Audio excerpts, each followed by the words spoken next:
The following is a Hoop Ball presentation.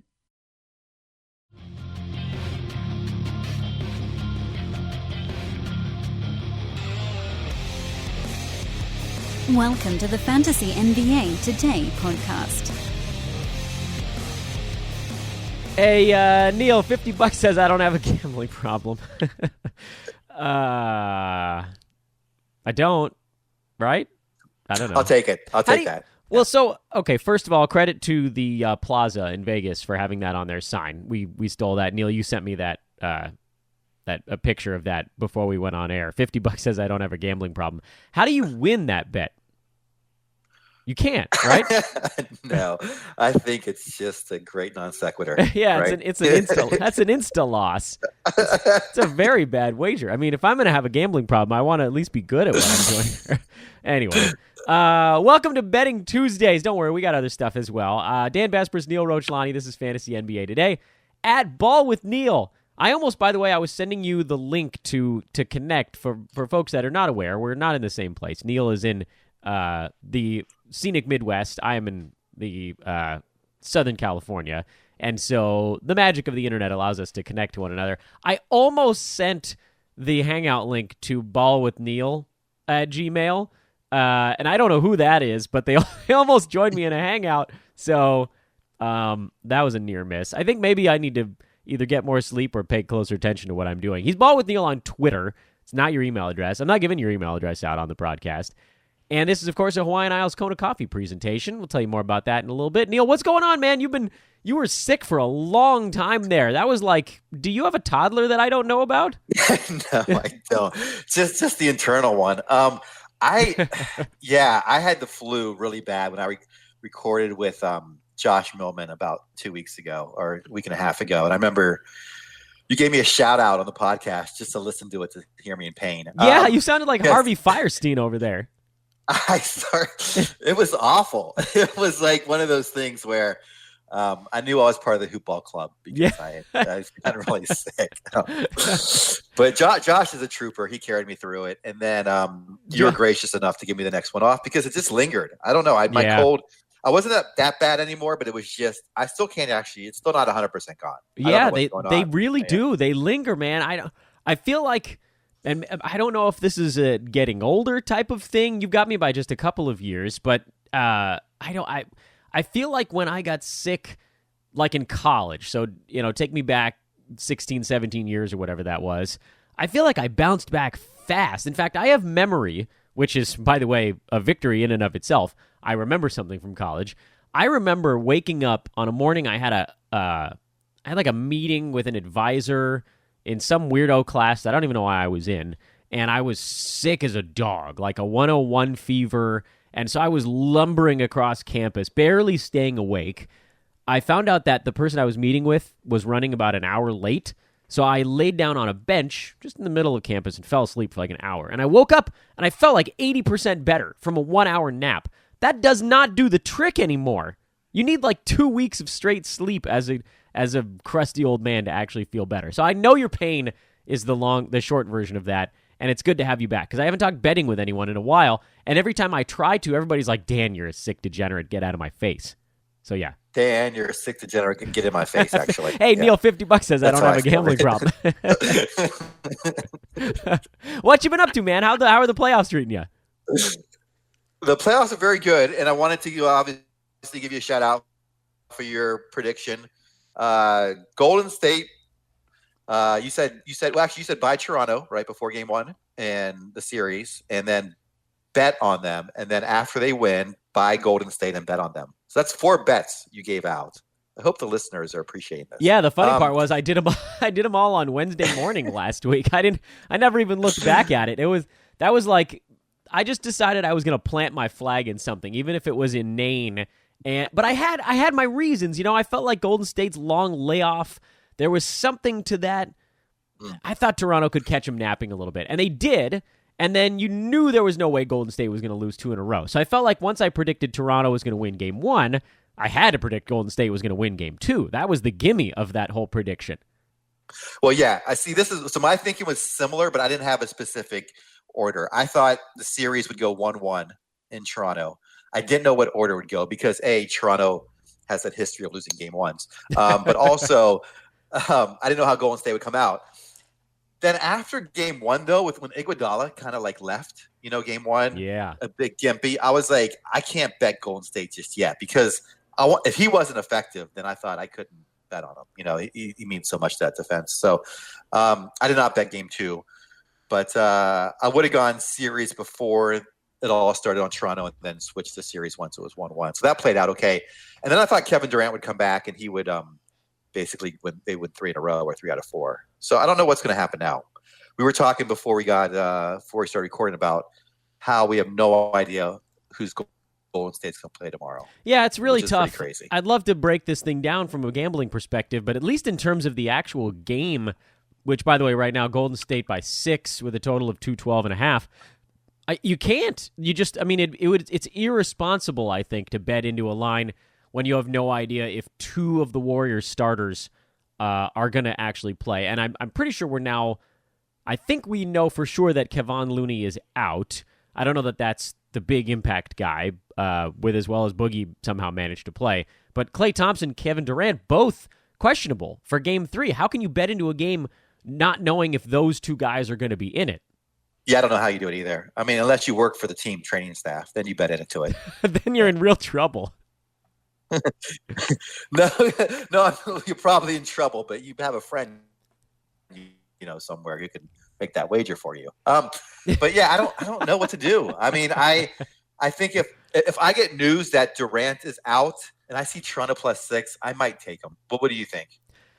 I think I'm probably laying off of this game altogether. I think the Warriors win if Klay plays, regardless of Kevin Durant. I think if they're all healthy, then the Warriors are going to win it, and I think they'll win it pretty handily. Kevin Durant would make a pretty big difference in this series, where they sort of didn't need him against, say, Portland, just a totally different caliber of defense they're facing now. It's really nice to have somebody that can just go get his own shot. Right now, the series price has moved back to basically what it started at, which is kind of interesting. I thought that you might see it shuffle a little bit, but at the same time, looking back now, Neil, it makes a lot of sense. I think the original series price, which it opened at Warriors minus 280, Raptors plus 230, so it's off by like a dime from that, basically predicted that the Warriors would win one of the 2 games in Toronto, and now that happened, and so not surprisingly, the line is basically the same as where it started. Yeah, here's the thing. I don't think Klay is 100%. I don't think Iguodala could be 100%. And I just think Toronto is going to adjust. I think Nick Nurse has shown that he knows how to adjust in the playoffs. And at Toronto, that third quarter was just so disappointing. They looked like they really were forcing things out there. I think they're going to be playing a little bit better Game 3. So that's why I'm leaning towards them. Even if Klay's in, I don't think he's going to be 100%, even if he is 90% or 80%. So I think Toronto keeps this close. What I will say is that I don't have nearly as much confidence in this game as I did in what I thought would happen in the first 2. I had a pretty strong feeling that the Warriors were going to come in sleepy in Game 1 and then pissed off in Game 2. And so a lot of it comes down to that. Like, from a matchup standpoint, you sort of know what you have in these long series. You have to base it on who can make an adjustment, how the actual players are coexisting with one another, and so that sort of got us to this point.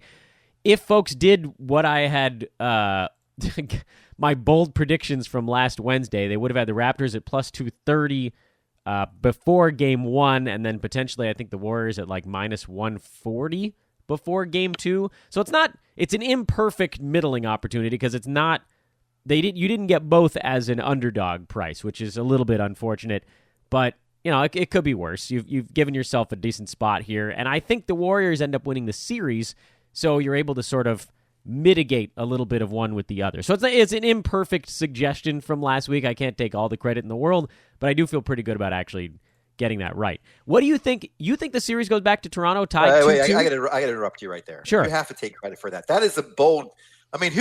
If if you could tell me before every game who was going to win, I would think that's a pretty good prediction. Okay, but usually, all right, but like I'm not going to give you the next 2 games in a series each time. Oh, you might. You might get this right. Keep going. You might get it. Do you think this series goes back to Toronto 2-2? I think the Warriors actually go back up north, leading it 3-1.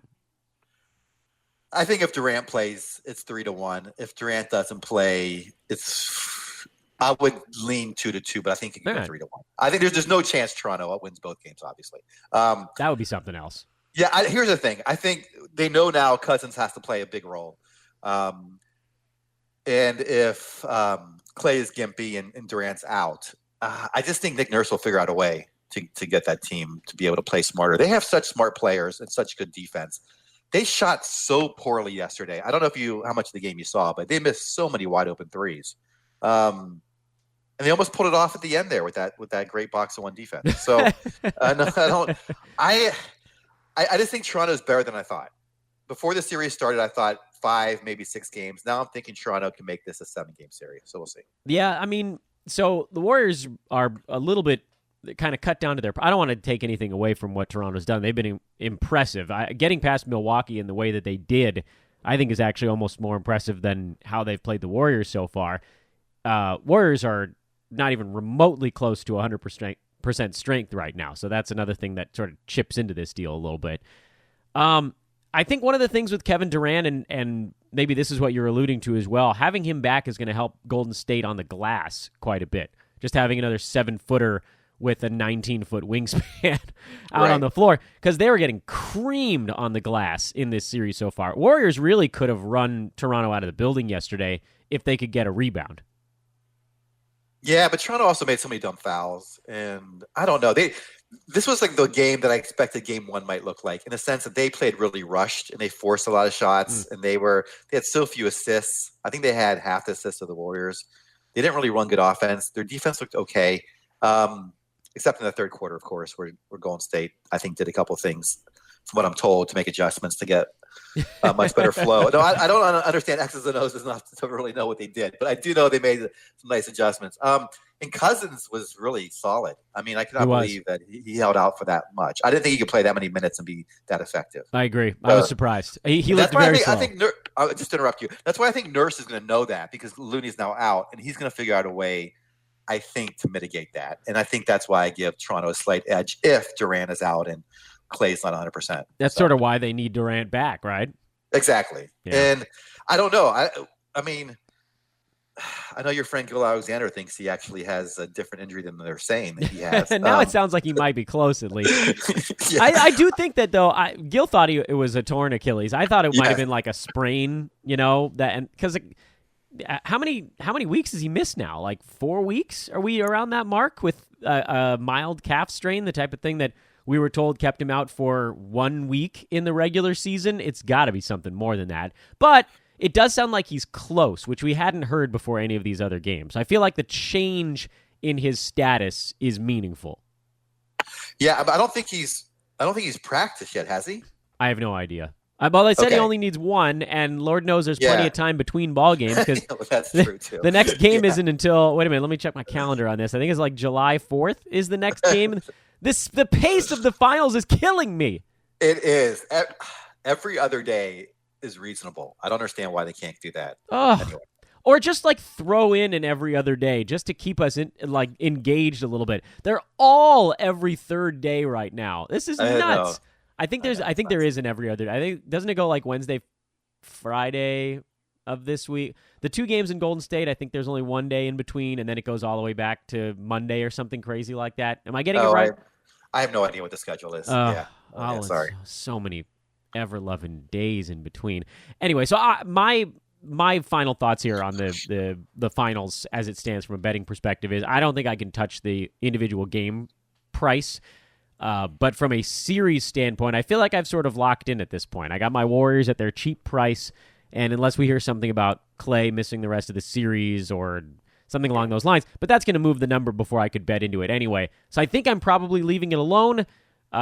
If you missed an opportunity to get Raptors before the series started and you think that the Warriors' injuries are maybe more severe than they're letting on, this would be the time to do that. But I feel satisfied with me getting the Warriors cheap before Game 2, and having the Raptors as a decent underdog as kind of a safety net. What about you? Where do you sit with things from now? Yeah, no, it's going to be tough not knowing the status of these players to really bet into the series until I kind of have to see Game 3 really before I make a decision. I think if Toronto keeps Game 3 close but loses, I might bet into them afterwards, thinking they go back to Toronto and maybe get to Game 7 or get to Game 6 at least, and maybe the series helps me there. But I can't see betting the Warriors once they win again. It'll probably be too tough. Yeah, it'll be a pricey one. Yeah.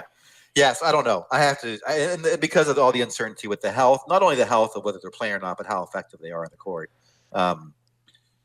Well, perhaps tomorrow morning, or what the hell?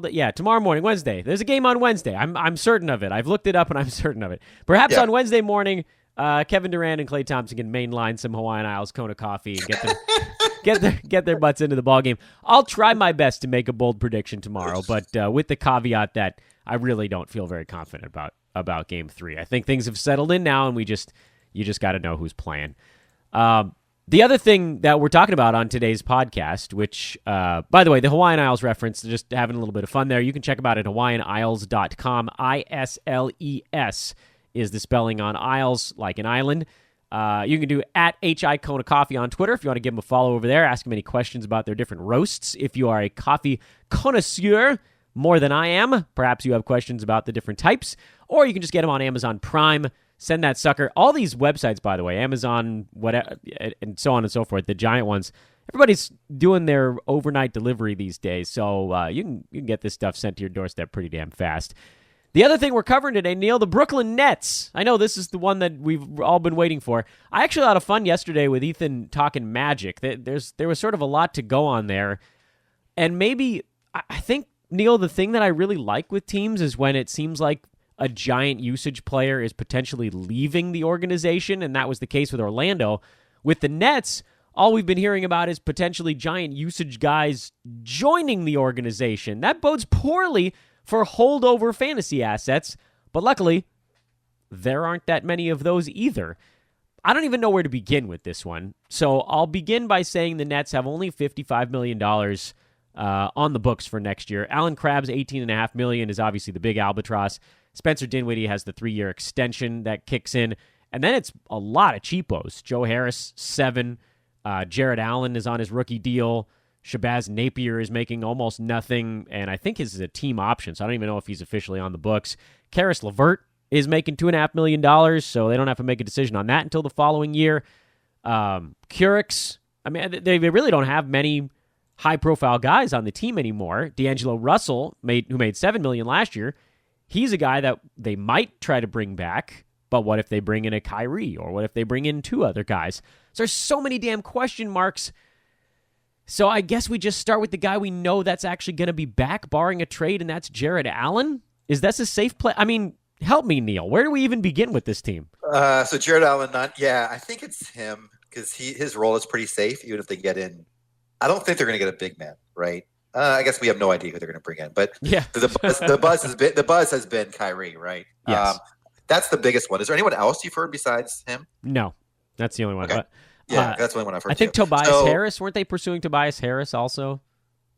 Oh, I don't know. Maybe I haven't heard that one definitively. That would be Harris's. A bad one. So Jared Allen, he was a guy that came into this last season with a boatload of hype, and he was one of the guys that we talked about before the season as one where the hype train had sort of run away a little bit and had priced him out, where he was getting drafted in the late 30s, 40s range, and you're like, well, isn't that sort of a best-case scenario for him? And sure enough, he didn't get the massive minute bump that people were hoping for. He got an okay one from 20 to 26, but it wasn't like 20 to 32 like folks were predicting. Points and rebounds, not surprisingly, went up as his minutes went up, but the free throw percent was down a little bit, and the other stuff didn't really come along as much as I think everybody was hoping for. He finished in 9-cat as number 85. I'm guessing, Neil, a little bit lower than that in 8-cat? 95 and 8-cat. Okay, so close. Yeah. Pretty close. Yeah. By all accounts, as a number 2 center on your fantasy team, it was actually a really good season, but where he was getting drafted, that was a little bit of a letdown. I'm in the camp, Neil, and I'll just throw my opinion out on Jared Allen, and then you can do the same. I'm actually looking at him as kind of a post-hype guy for next year. If they don't bring in a big man, if they bring in some creators that can get him better looks, he could actually have a really nice season next year. Yeah, I'm with you on that too. I think he is. Hopefully, he will not be highly ranked because he was 63rd overall because he played almost every game. It looks like. Right. I will say this. Yeah, I think he was way overhyped this year. And I think next year, if he's playing with better caliber players, I think his percentage could go up a little bit. Although he was already 59% shooting, but his points should go up. I can't see his blocks really going up that much. He's at 1.4. Maybe the free throw percentage comes up, and then maybe develops an outside shot. I don't know if he'll actually ever do that. But yeah, you make a good point actually, because there aren't. Maybe you get field goal percent from 59 to like 60 or 61 with guys. The points, not a big the points deal. go to like 12. So I'm sorry to interrupt. Go ahead. No, this is a good discussion. This is something that you and we both love to analyze guys in this manner, where could they see the potential improvement points? And with him, you're right. It's not that clear. I think the hope would be maybe he could step up his rebounding rate a little bit, get that 8.5 up closer to 10, get the scoring from 11 to 12 or 13. But I think you make a good point, actually. That's probably not enough to jump him farther than, like, I don't know, 70, 75 range? Yeah, that's what I was thinking. I think top end 75. I'd probably value him somewhere in the 80s next year if he's playing with, like, a Kyrie or someone. Very curious to see what his ADP looks like. Because I feel like when guys have the sag, how much is the sag going to impact where he gets drafted next year? Yeah, I'm curious to know too, because sometimes guys hype and then when they don't deliver, everyone hates them, and then sometimes they actually hang around. And he's still a young player, so I do like young players getting better in the sense that I think there are stats that gets better too. But there isn't a whole lot for growth here. Yeah, just from it would have to be free throw percent. That's the one thing you look at and you're like, well, there's really a large room that he could hit in that. What if he goes from 71 to like 76? That actually drastically would impact his number because then he wouldn't be a drag on it anymore. But can that happen? I don't know. I wouldn't trust it to. Right. That's an unpredictable thing. The points, maybe a couple, like you said, maybe one rebound, maybe a slight uptick in blocks. I don't know. Maybe he gets better as a defender. I don't. Not much. Not much there. Not much. Not a whole lot. So yeah, I would not value him above like 80 that'd be sort of my high water market for ACAT leagues. How about D'Angelo Russell? We have no idea where he's going to end up, but he's coming off of, by all accounts, a breakout season. He had kind of his ups and downs, and obviously he had his massive stretch when all of the other guards were out on the Brooklyn roster. Dinwiddie was down for a long stretch. Karis LeVert was out for 3 months. And Russell was sort of forced to do a lot of stuff. And to his credit, he did all that stuff a little bit better this year. 21 points, 7 assists, 1.2 steals, almost 3 3-pointers a game. Field goal percent was actually up to 43.5 instead of his career mark, which was down near 41. Free throw was up at 78, which was higher than his career mark. Basically, everything was a career high for him this last year. It's obviously very difficult to predict what next season could look like. Let's assume that the Nets hold steady, that they don't bring in a Kyrie Irving or a Jimmy Butler or whoever else might sort of upset the apple cart. Let's say they do bring back Russell, but also Dinwiddie and Karis LeVert are both on contract for next year. Isn't Russell actually kind of primed for a tiny step back? Is he going to take 19 shots a game if this team is healthy next year? Yeah, well, I mean, I think it's more than a tiny step back. I think it's a solid step back. He definitely benefited from the injuries, the unfortunate injury to LeVert, and then when he was out. So he finished 38th in ACAT on a per-game basis and 30th overall. That was phenomenal. I did not see that coming. I did not see the All-Star thing coming with him as a player. But unfortunately, he's one of these players that is hyper individually talented, but he's not really a guy who makes the team better. So I would think his minutes get reduced next season with the other two backcourt guys. So I would say he drops at least a round, if not two, in my evaluation. Yeah, I'm struggling to figure out, and we can sort of play the same game with him. There are obvious areas where he could improve. If his field goal percent got up near 45, that would be a huge deal for a guy taking 18, 19 shots a game. If his free throw percentage got up and over 80, if his turnovers were down in the low to mid twos instead of up and over 3. So there are still areas where Russell could make improvements and elevate his fantasy game. My big worry is that his usage just won't be as high next year. And to his credit, again, I want to stress this because I know there's a lot of D'Angelo Russell folks out there that are going to say these guys are clobbering him.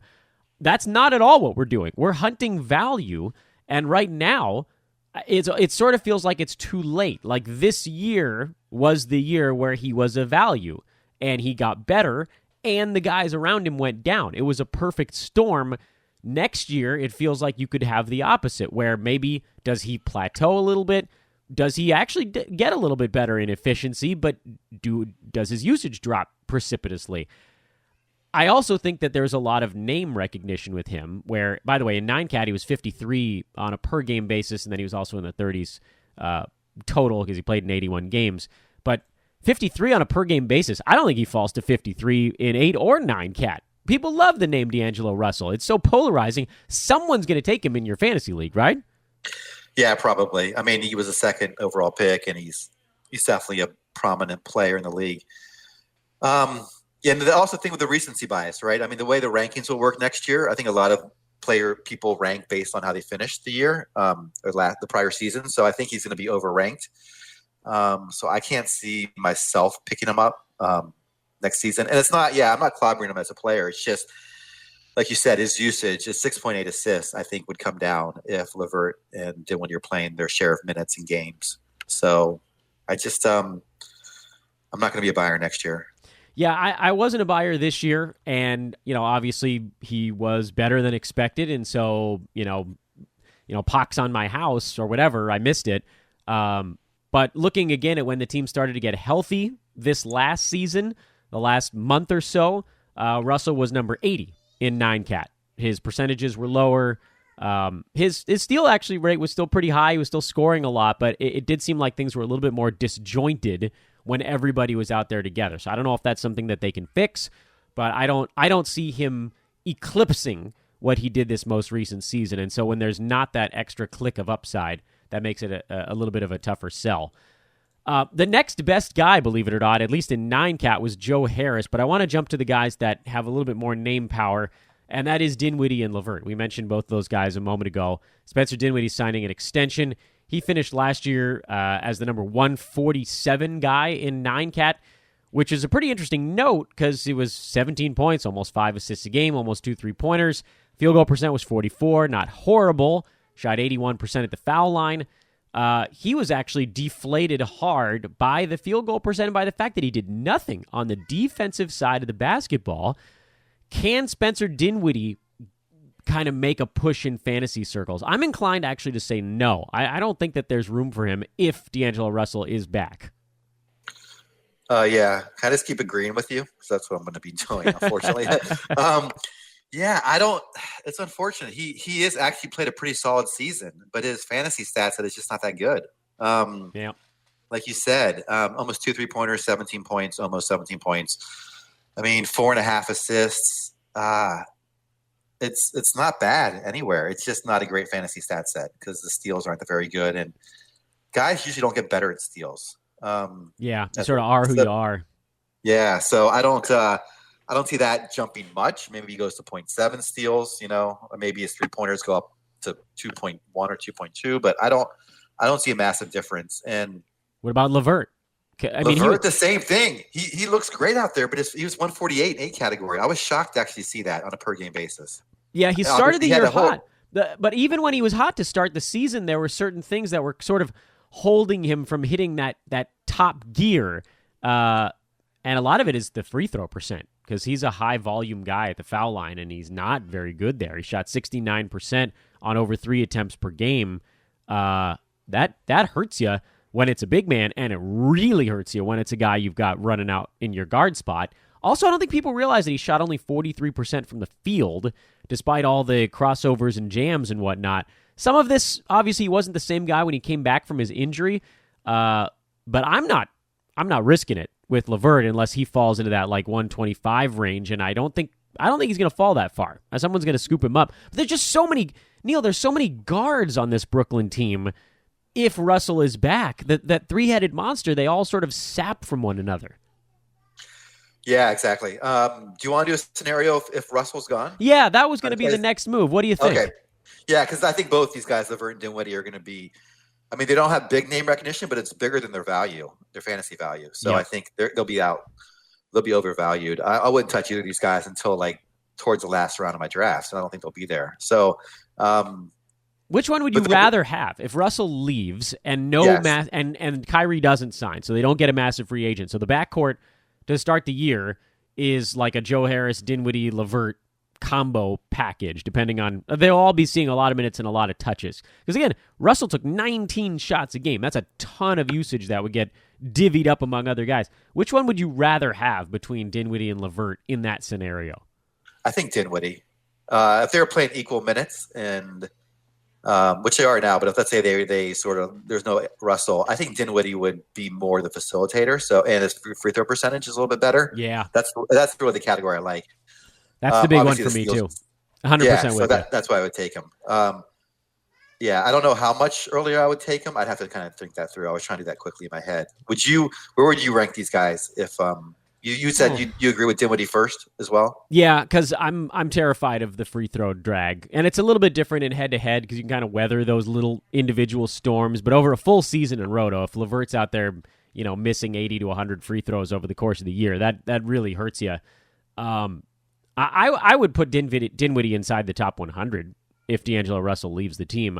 With more volume, he would actually become a more interesting guy because of his limited stat set. If the 17 points becomes 20, and if the 4.5 assists became 6 or 6.5, and if the 0.6 steals is 0.8, those little incremental jumps are a big deal for a guy ranked in the 140 range. You can climb spots pretty quick.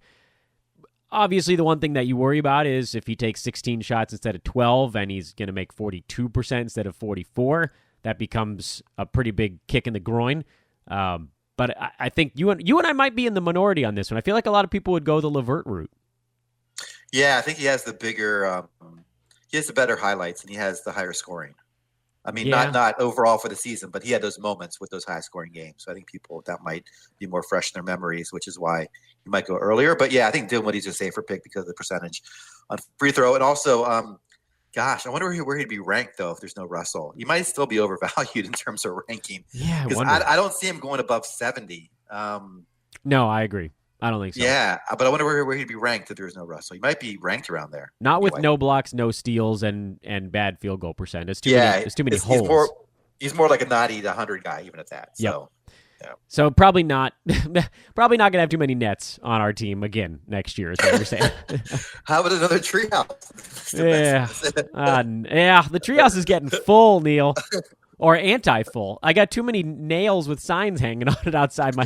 You know what I mean? It's like bumpers when the cars cover themselves with bumper stickers. That's my treehouse starting to look like here. The only other name we haven't really mentioned on this team, I mean, I'm not going to get into the Rodions Curix things. We can dissect that at another time.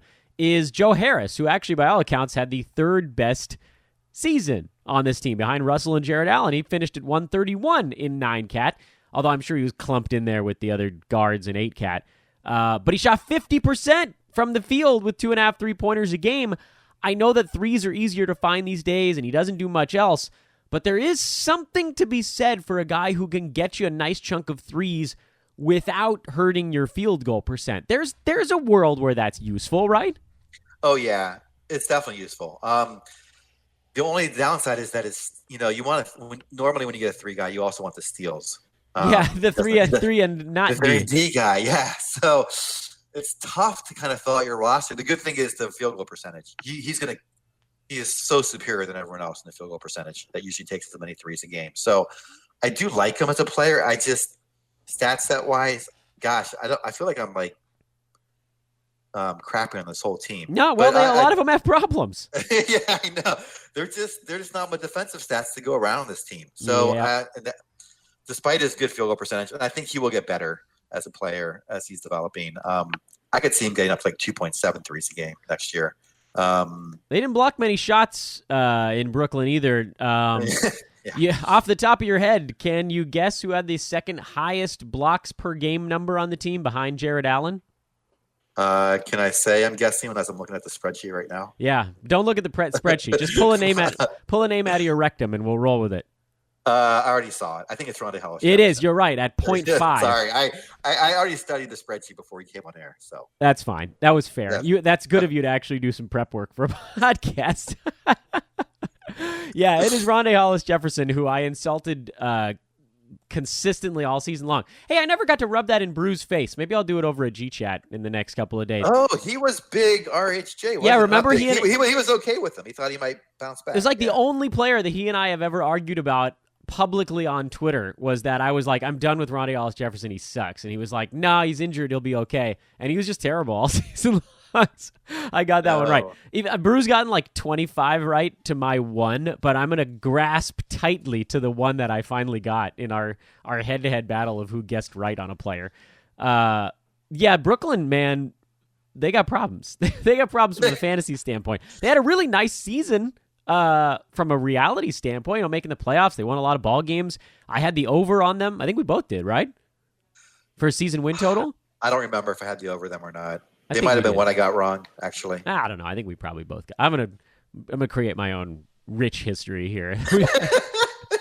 That's all that matters now. Just say you got it right. Yeah, that one I know I had the over on. I had a lot of faith in guys like Ed Davis, and he was a really nice backup for them. I thought Napier would play well, and he did. And Jared Dudley was actually a really nice veteran presence on that team too. But from a fantasy standpoint, it was Russell, Jared Allen, and then a huge drop off. And so now we kind of have to hope that they don't bring in any giant shooters and they don't bring back D'Angelo Russell, because otherwise it's going to be a little bit of a rehash. If Russell leaves and they bring in Kyrie, he just sort of slides into what D'Angelo was doing, and everybody else gets stuck with their same role, as we saw this year, right? I mean, yes, we'll learn more come free agency, but unless this team ends up with only the Dinwiddie and LeVert backcourt, there's no reason to think that a whole lot of stuff is going to change. Yeah, I don't see a lot of upside for these players, unfortunately. I think they are going to be able to sign at least one big free agent this summer based on what you told me on their cap. I don't know who they're going to bring back and who they're not. But I would be surprised if they don't get at least one big name. So bring back Brooke Lopez. Oh, gosh. Bring back great. Right? The return of Splash Mountain. Ruin Jared Allen, but bring back Splash Mountain. Exactly. Yeah, I don't know. This is a team that I didn't watch a whole lot of live because they weren't a particularly interesting fantasy team. But yes, obviously what we're watching now is what free agents actually go and which ones don't. And that's sort of where that one sits. Yeah, I want to also add that the coach is very good, but he also does play a lot of deep rotations. So they don't get a lot of high minutes either. So that's also an issue. Yeah. Oh, remember how rough that was a couple years ago when he wouldn't let anybody get over 27 minutes a game? No. Yeah, now it's like 30 is the max. So we'll see how that changes with their new roster next year. Oof, at least at 30, a couple of guys could finally hit fantasy value. Man alive. That was but listen, here's the big feather for this team. From a salary cap perspective, they're in fantastic shape. Because after this coming season, Alan Crabb's albatross comes off the books as well. So they get another $19 million freed up. They're going to do something with it because Brooklyn is cool. They've got a cool arena. They're sort of on the up and coming here. Something's going to happen. I don't have a clue what it is, and free agency is going to be awesome. I can't wait. I think they're going to be a competitor in the East for the years to come. Unless somehow everybody leaves. I can't see that going on, right? Like they let Russell go but don't get anyone? I can't see him. I think they're a free agent destination now. They're no longer a dysfunctional franchise. They've got a solid management team and a solid coach. So I think they'll be fine as a franchise. Yep. They kind of remind me of Sacramento of the East. So yeah, that's another one that turned. Although they've been doing weird stuff, their front office doing weird stuff, even though they're having success. Brooklyn is very stable. Sean Marks has done a really nice job getting things adjusted and pretty quickly by all accounts. Final thoughts, Neil? I think we can put a bow on this bad boy. Yeah, no, I like Brooklyn. I just want to say that as on a personal note. It's a fantastic place. The New York area in general I love to visit. So I love this team as to watch. I just fantasy value. Sometimes it's just not a lot of fantasy value on a team, and this is one of those teams, unfortunately. Yep. So it goes. He is Neil Rochlani. I am Dan Besbris. This was Tuesday's Fantasy NBA Today. Tomorrow, I'll break down the Clippers with Brandon Marcus, noted Clippers fan. This is true. I'm not being sarcastic, so that should be a fun one. Neil, do you know who you're with on Thursday this week? TBD. I do not. Do you want to give me a suggestion? I got nothing. You guys got the Pacers though, so that should be kind of fun. All right, fair enough. Yep. Adrian and Coach, they've got the Spurs on Friday. Still no finals game tonight, so we'll be back tomorrow. We'll break down more teams, and I'll make more not-so-bold predictions. Neil, I loved having you back, my man. I'll talk to you next week. Yeah, thanks, I appreciate it. Tomorrow, Fantasy NBA Today continues. Thanks again to Hawaiian Isles Kona Coffee Company, at Ball with Neil, at HI Kona Coffee, at Dan Besbris, at Hoopball Fantasy. That's most of them. I'm sure there's more. It doesn't matter. And I think I lost my bet that I have a gambling problem. Ah, well. $50 well spent. So long, everybody.